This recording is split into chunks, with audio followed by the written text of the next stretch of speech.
3 years ago, I stood in the nursery of my Brooklyn Heights mansion, a man who could end lives with a phone call, move millions with a signature, silence entire rooms with a single look, completely defeated by a 6-pound baby.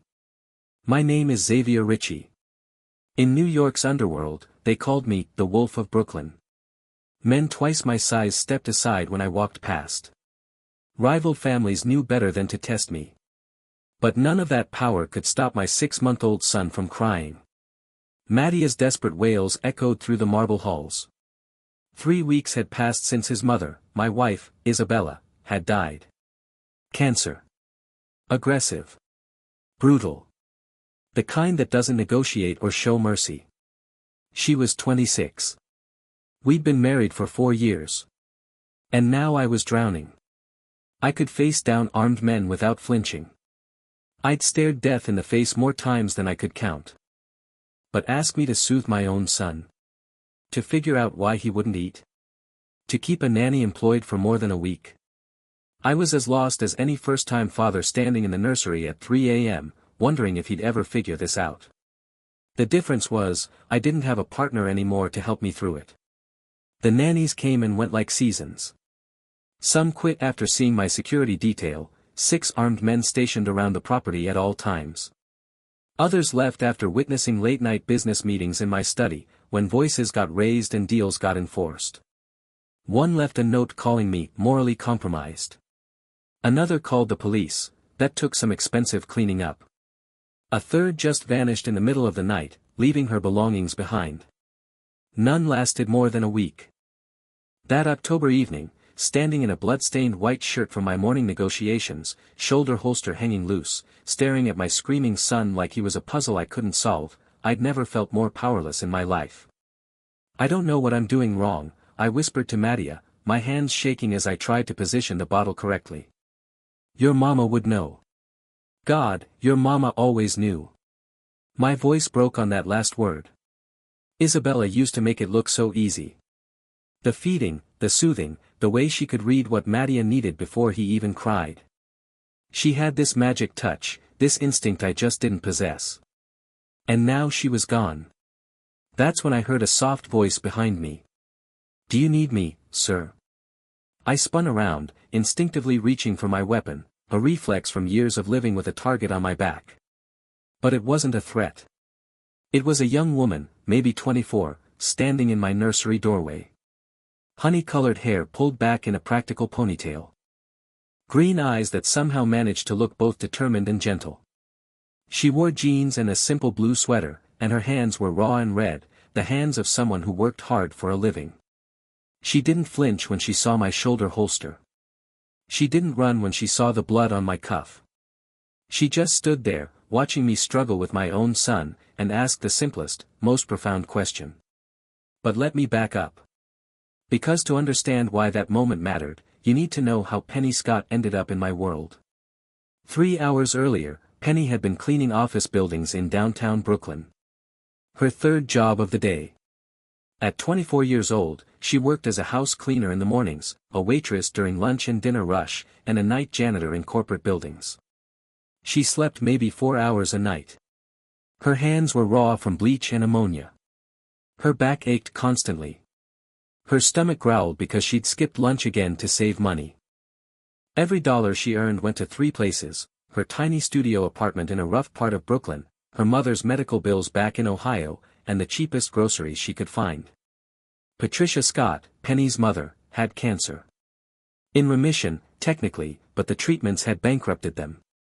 The hospital bills were staggering. The collection calls never stopped. And Penny, being Penny, carried that weight alone. Her father had left when she was 8. Just walked out one day and never came back, leaving Patricia to raise their daughter on a cashier's salary. Penny grew up watching her mother work multiple jobs, sacrifice everything, never complain. So when it was Penny's turn to be strong, she didn't hesitate. She was emptying trash cans on the 15th floor when she overheard 2 cleaning ladies talking by the elevator. I'm telling you, Maria, no one lasts more than a week with that family, one whispered. Penny's hand stilled on the garbage bag. The Richi mansion in Brooklyn Heights, the woman continued. They're desperate for help with the baby. Richi. The second woman's voice dropped to barely a whisper. As in Xavier Richi? The one they call, the Wolf of Brooklyn. Are you insane? The pay is $5,000 a week. Cash. No questions asked. Penny's breath caught. $5,000. That was more than she made in 3 months across all 3 jobs combined. In her mind, she was already doing the math. $5,000 a week meant $20,000 a month. She could pay off her mother's medical bills in 6 months. Maybe less. She could stop working herself to death. She could actually sleep. She could save her mother's life. I heard his wife died, the first woman continued. Left him with a baby he doesn't know what to do with. They say he's going through nannies like tissues. Because he's dangerous, Elena. That man has blood on his hands. Real blood. Maybe. But that baby didn't choose his father. The elevator dinged. Their voices faded. Penny stood alone in the empty office, her heart pounding, her phone already in her hand. She Googled Xavier Richi Brooklyn Heights. The images that appeared made her breath catch. A devastatingly handsome man in his early 30s. Sharp Italian features. Dark hair always perfectly styled. Expensive suits. Cold eyes that seemed to see right through the camera. And always surrounded by men in black suits who looked like they could break someone in half without breaking a sweat. The headlines were even worse. Federal investigation into Richi operations continues, rival family disappears after territorial dispute, the Wolf of Brooklyn, NYC's most dangerous crime lord, but then she found the obituary. Isabella Richi, beloved wife and new mother, dead at 26 from aggressive cancer. The photo showed a beautiful woman with kind eyes holding a tiny baby, her smile radiant despite the visible exhaustion and illness etched in her face. Penny stared at that photo for a long time. A motherless baby. A grieving father who didn't know how to cope. She thought about her own childhood. Her father leaving. Her mother working herself to exhaustion. What it felt like to be 8 years old and scared, wondering if your parent would come home at night. She thought about her mother lying in a hospital bed in Ohio, weak from cancer treatments, trying to smile when they talked on the phone but unable to hide the pain. And she made a decision. 2 hours later, she stood outside the Richi mansion, her heart hammering. The place was a fortress. Wrought iron gates, 10 feet high. Security cameras covering every angle. Men in dark suits stationed at strategic positions. The mansion itself was a restored brownstone worth millions. 4 stories. Classic Brooklyn Heights architecture with modern security upgrades. This wasn't a home. This was a castle. And she was about to walk into the dragon's den. She pressed the intercom button with a trembling finger. State your business. The voice was gruff, no nonsense. I'm here about the nanny position. A long pause. You got an appointment? No, but, then you got nothing. Move along. Please. Penny surprised herself with the strength in her voice. I know you've had trouble keeping help. I'm different. I won't run. Another pause, longer this time. Then the gates buzzed open. The front door was answered by a mountain of a man. 6'5", easily 250 pounds of muscle, scars across his knuckles, and eyes that had seen things that would give most people nightmares. This was Marco. Xavier's right hand. His enforcer, bodyguard, and closest friend. You sure about this, sweetheart? Marco studied her intensely. This ain't no ordinary family. I'm sure, Penny said, meeting his gaze. Something flickered in his expression. Respect, maybe. Or possibly amusement at her audacity. He led her through rooms that belonged in a museum. Crystal chandeliers. Original oil paintings in ornate gold frames. Antique furniture worth more than Penny's yearly salary. But as they climbed the marble staircase, she heard it. The desperate, exhausted wailing of a baby. Boss has been up for 3 days straight, Marco muttered, his voice carrying genuine concern. Kid won't stop crying. Won't eat. Won't sleep. Doctors say he's physically fine, but something's wrong and we can't figure it out. They reached the nursery, and Penny's heart broke. The room was a paradise designed by someone with unlimited money and genuine love. Soft blue walls with hand-painted clouds. A master-crafted crib. Every expensive toy and gadget money could buy. A rocking chair upholstered in the softest fabric. Everything a baby could possibly need. Everything except what mattered most. In the center of all that perfection stood Xavier Richi, and he looked like a man drowning. He was tall, maybe 6'1", with broad shoulders that came from discipline, not just genetics. Dark hair disheveled from running his hands through it for hours. Olive skin. A strong jaw covered in 3 days of stubble. His white dress shirt was wrinkled and stained, milk, formula, spit up, and what might have been blood on the left cuff. The sleeves were rolled up, revealing strong forearms. His shoulder holster hung loose, the weapon visible, and he wore it as casually as most men wore a watch. But it was his eyes that stopped Penny cold. Dark brown, almost black, and filled with a grief so raw and desperate it physically hurt to look at. This wasn't the cold-blooded killer from the headlines. This was a broken man holding a baby bottle like it might explode, staring at his 6-month-old son with an expression of complete helplessness. "Sir," Marco said from the doorway, "this is Penny Scott. She's here about the nanny position." Xavier looked up, and their eyes met across the room. For a moment, Madia's cries seemed to fade into the background. He studied her with an intensity that made her feel exposed, stripped bare, as if he could see every secret she'd ever kept, every fear she'd ever hidden, every dream she'd ever chased. "You know who I am?" His voice was rough, exhausted. "Yes," Penny said simply. "And you're not running?" She looked at the crying baby, then back at him. "No, sir." Something flickered in his dark eyes. Surprise, maybe. Or possibly hope, though it looked like he'd forgotten what that felt like. The last 3 nannies quit before the end of their first day. One left a note saying I was morally compromised. Another called the police, that required some expensive conversations to smooth over. The third just left in the middle of the night without even collecting her pay. He stepped closer, and Penny caught his scent. Expensive cologne, something woody and sophisticated, mixed with coffee, exhaustion, and something darker she couldn't quite name. Danger, maybe. Or desperation. "What makes you different, Penny Scott?"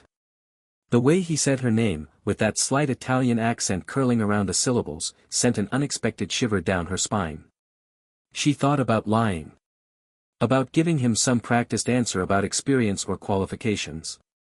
Instead, she told the truth. "I know what it's like to be hungry. To be scared.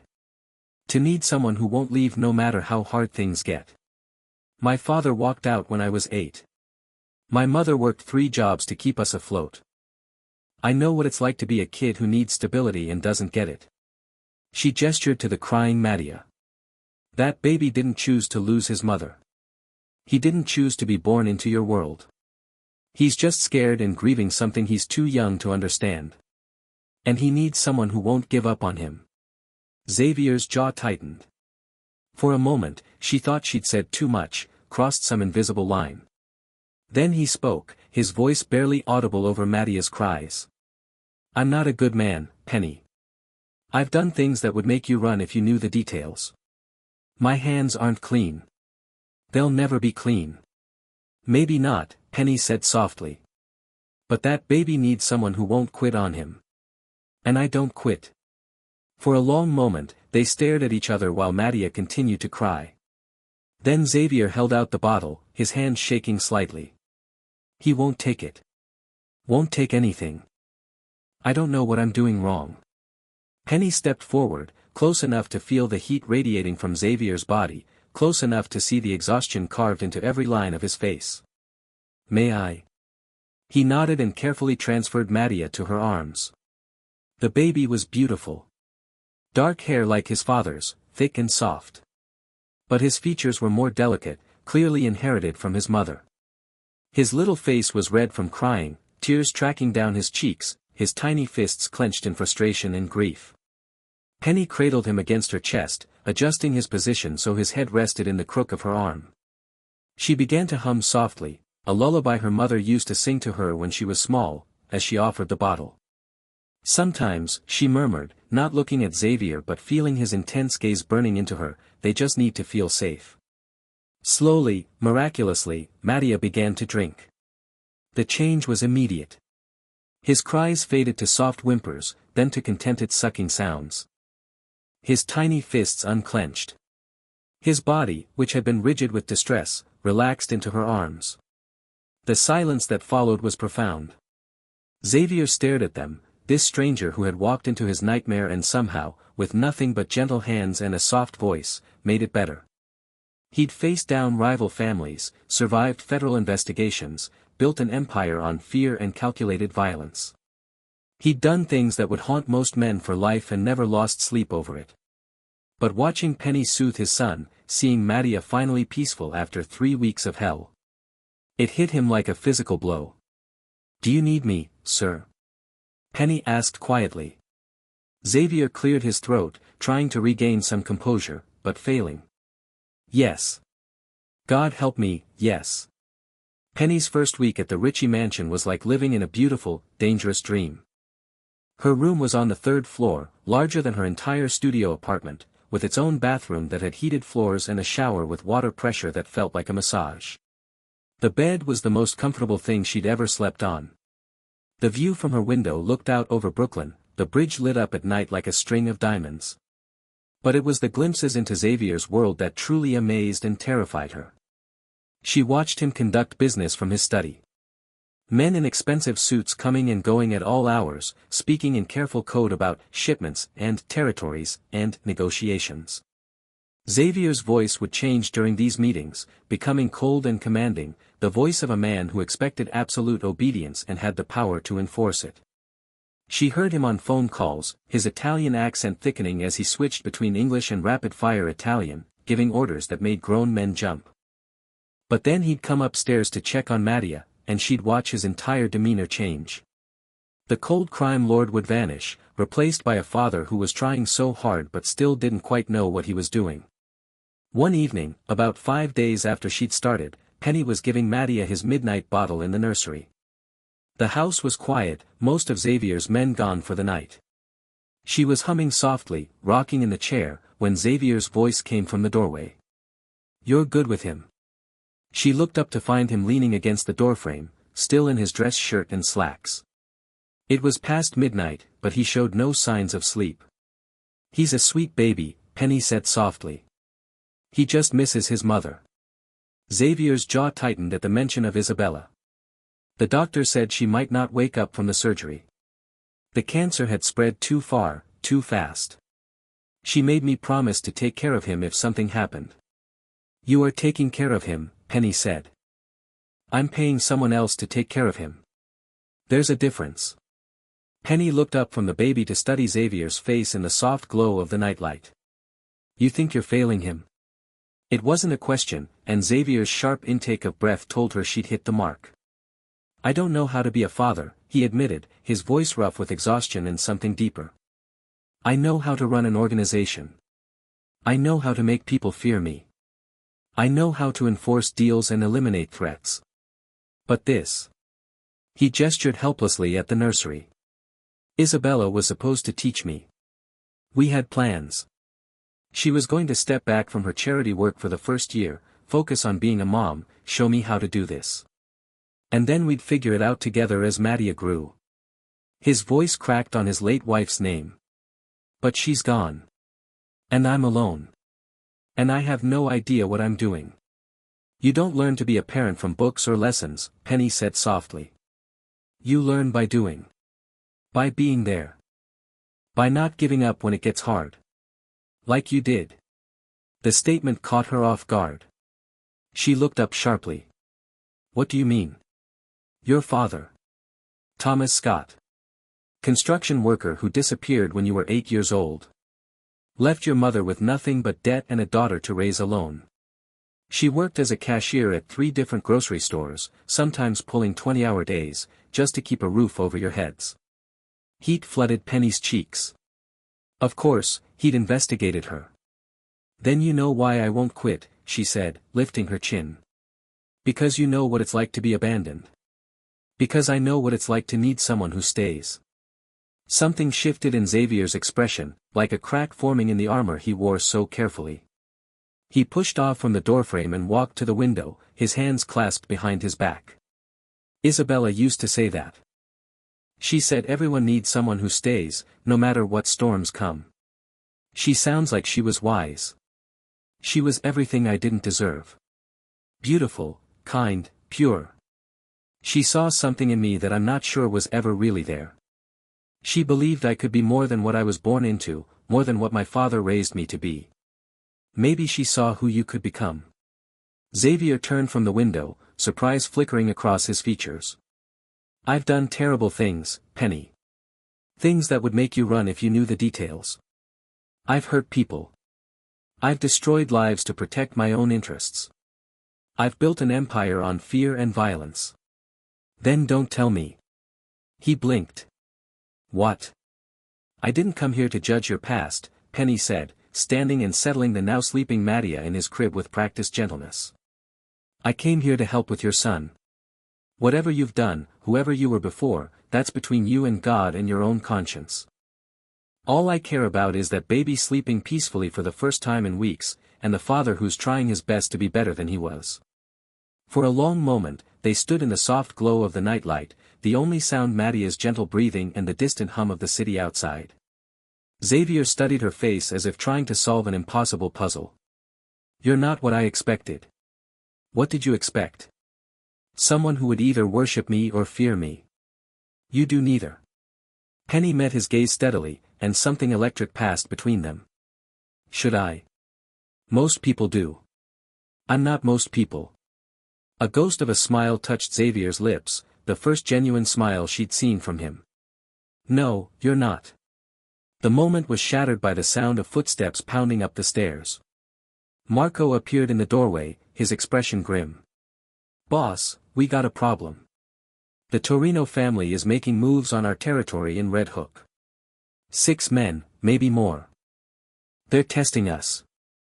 Xavier's entire demeanor changed in an instant. The vulnerable man vanished, replaced by the cold, calculating leader from the headlines. His eyes went flat and dangerous. How many men do we have in the area? 4 on rotation. I can have 8 more there in 15 minutes. Get the cars ready. Call Nico and tell him to meet us there with backup. Full gear. If they want to test boundaries, we'll remind them why that's a bad idea. As Marco disappeared, Xavier turned back to Penny. The transformation was startling. This was the Wolf of Brooklyn. Cold, dangerous, absolute. I have to go, he said, already moving toward the door. Will you be safe? The question seemed to surprise him. He paused, looking back at her. Why do you care? Because Mafia needs his father. And you? Xavier asked quietly. Do you need anything? The question hung in the air between them, loaded with implications neither was ready to explore.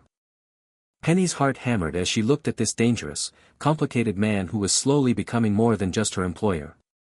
Just come home safe, she whispered. Xavier stepped closer, close enough that she could see the flecks of gold in his dark eyes. You realize what you're getting into, staying here?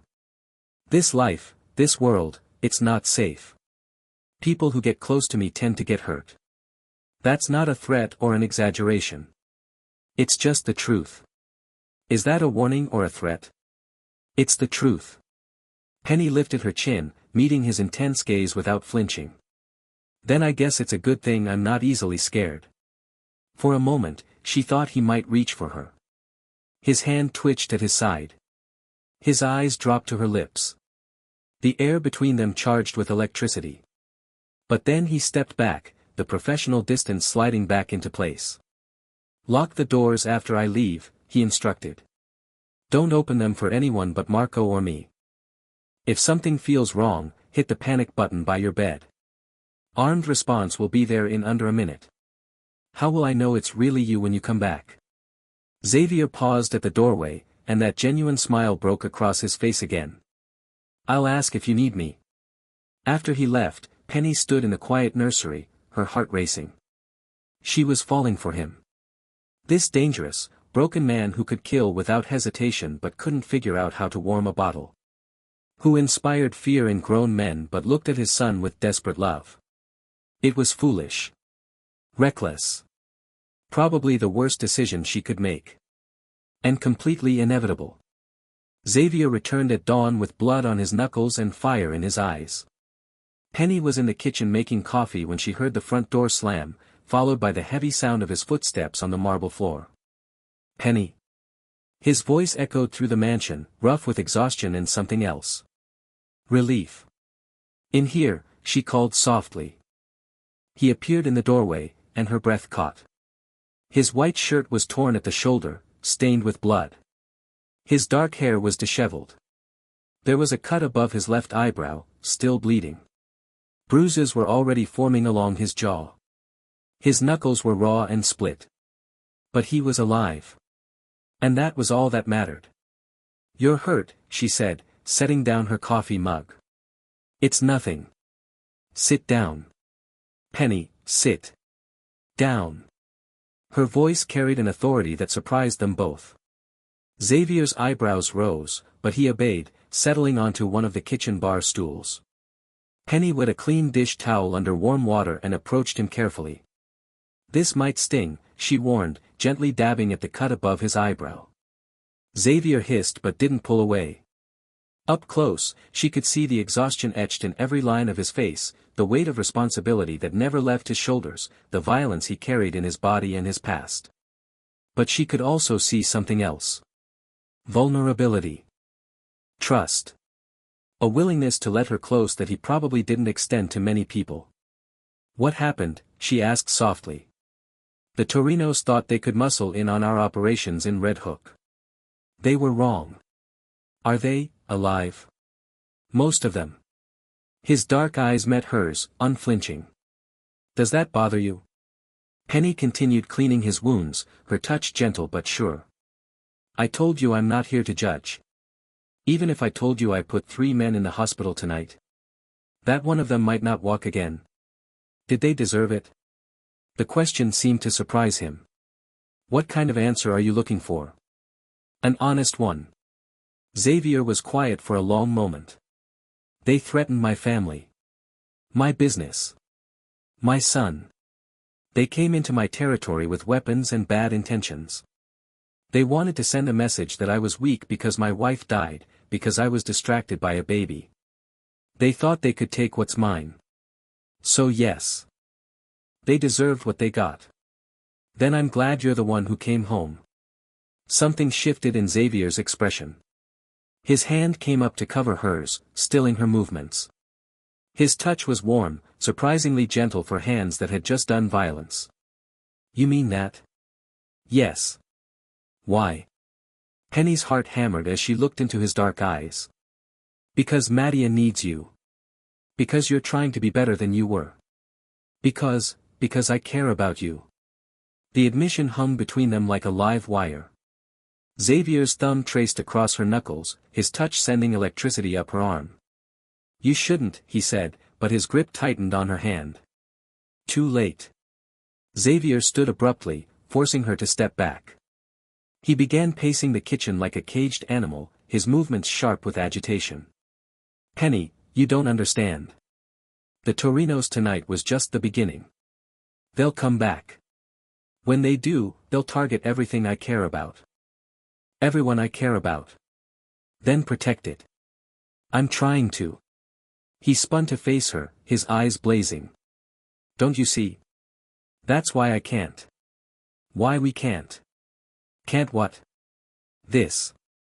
He gestured between them. "Whatever this is becoming." Penny stepped closer, her chin lifted defiantly. "And what is it becoming, Xavier?" He stared at her, his chest rising and falling rapidly, his control visibly fraying. "Something that could get you killed.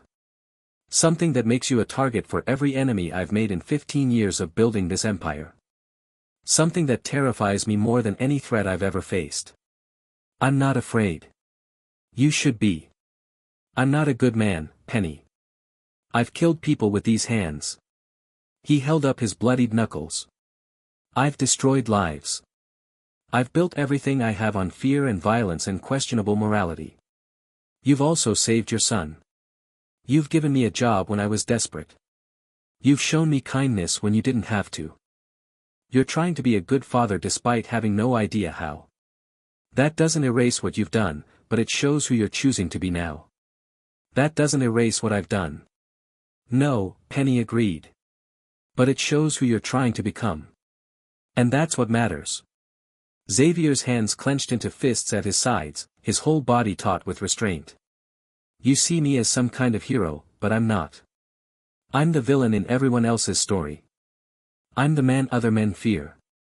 I'm the threat people warn their children about. Not in mine. The words hit him like a physical blow. Now tell me you don't feel it too, she challenged. Tell me there's nothing between us, and I'll go back to just being the nanny. I'll keep my distance. I'll be professional. But don't lie to me, Xavier. Don't stand there and pretend you don't feel what I feel. For a moment, she thought he might deny it. Then he crossed the kitchen in 3 quick strides and cupped her face in his hands. His touch was firm but gentle, his palms rough against her cheeks, still smelling faintly of gun oil and violence. I feel it, he said roughly, his voice breaking. God help me, I feel it every time you look at me. Every time you touch my son. Every time you smile like you actually believe I might be worth saving. You are worth saving. Am I? Or am I just going to destroy you like I destroy everything else I touch? There's only one way to find out. Xavier's eyes dropped to her lips, and she could see the war raging inside him. Desire battling with duty. Want fighting with wisdom. If I kiss you, he said quietly, his breath warm against her face, there's no going back. You'll be mine, and I'll be yours. And that makes you a target for every enemy I have. Are you sure you want this? Kiss me, Xavier. He groaned, a sound of surrender and desire mixed together. And then his lips were on hers. The kiss was everything she'd imagined and more. Desperate. Hungry. Full of weeks of suppressed longing and denied attraction. His hands tangled in her hair as he pulled her closer, his body hard against hers. She could taste danger on his lips, the darkness that surrounded his world, the violence he'd just committed. But she could also taste something else. Hope. Possibility. The promise of something beautiful growing from dark soil. When they finally broke apart, both breathing hard, Xavier rested his forehead against hers. You're mine now, he said, his voice rough with possession and promise. Do you understand what that means? Tell me. It means I'll kill anyone who tries to hurt you. It means you'll never want for anything as long as I'm alive. It means I'll move heaven and earth to keep you safe. It means I'm going to spend every day trying to be worthy of you. And what do you want from me? Xavier's dark eyes searched hers, and she saw the naked need there. Everything. Your heart. Your body. Your soul. Your faith that I can be better than I was. I want it all, Penny. I want you to choose me knowing exactly who I am and what I've done. Then take it. It's yours. He kissed her again, softer this time but no less intense. They might have stayed there forever if not for the sound of Madia crying from upstairs. Duty calls, Penny said with a smile, reluctantly pulling away. Xavier's hand caught hers, pulling her back for one more quick kiss. We're not finished with this conversation, he warned, his eyes dark with promise. I'm counting on it. As she headed upstairs, Penny felt Xavier's eyes on her. She'd crossed a line tonight, stepped fully into his dangerous world. But as she lifted Madia from his crib and felt the baby settle contentedly in her arms, she knew with absolute certainty that she'd made the right choice. She was exactly where she belonged. Part 6, When the World Breaks. 3 weeks later, Penny's world shattered with a single phone call. She was feeding Madia his morning bottle when her phone rang. The number was unfamiliar, but something made her answer. Is this Penny Scott? The voice was crisp, professional, female. Yes, this is she. This is Dr. Martinez from Ohio General Hospital. I'm calling about your mother, Patricia Scott. Penny's blood turned to ice. What's wrong? Her voice came out barely a whisper. She's been admitted to the ICU. Her cancer has returned and her condition has deteriorated rapidly. I think you should come as soon as possible. How long does she have? It's hard to say with certainty. Maybe days. Maybe hours. I'm very sorry. The phone fell from her hand. She sank into the rocking chair, Madia still in her arms, her whole world tilting sideways. Her mother was dying. The woman who had sacrificed everything to raise her alone. Who had worked 3 jobs to keep them afloat. Who had never once complained. Who had always been there. And Penny was 600 miles away. Penny. Xavier's voice came from the doorway. He'd been getting ready for a meeting, dressed in a charcoal suit that made his dark eyes even more intense. But the moment he saw her face, everything else ceased to matter. What's wrong? She looked up at him, tears streaming down her face. My mother. She's dying. Xavier was across the room in an instant, kneeling beside the chair and taking her free hand in both of his. Tell me everything. Through broken sobs, she explained. About the cancer that had returned. About the ICU. About the doctor's careful words that meant come now if you want to say goodbye. I have to go to her, Penny said desperately. But Madia needs me, and you have your meeting, and, stop. Xavier's hands cupped her face, forcing her to look at him. We'll be fine. Madia and I. Go to your mother. Xavier, I can't ask you to, you're not asking. I'm telling you. Marco will drive you to the airport. My jet will take you to Ohio. You'll have a car and driver waiting.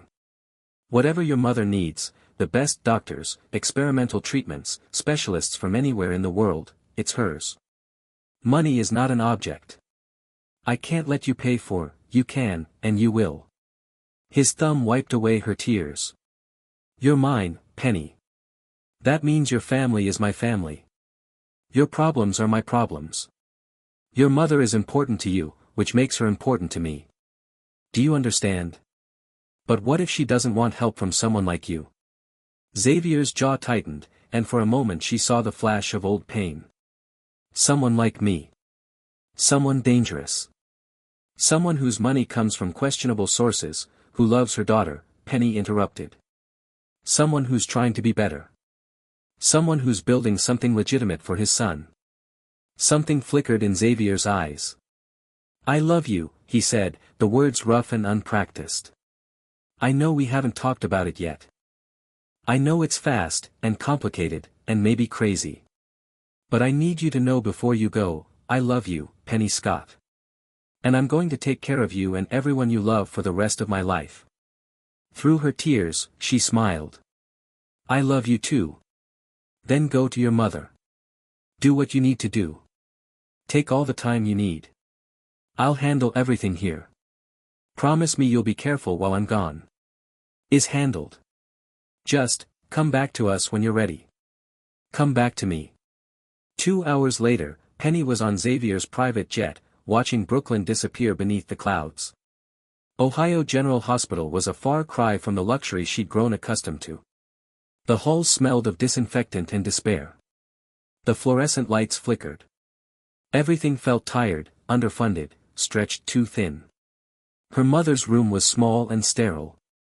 But Patricia Scott's face lit up when she saw her daughter, even though the cancer had clearly ravaged her body. She'd lost so much weight. Her skin had a grayish pallor.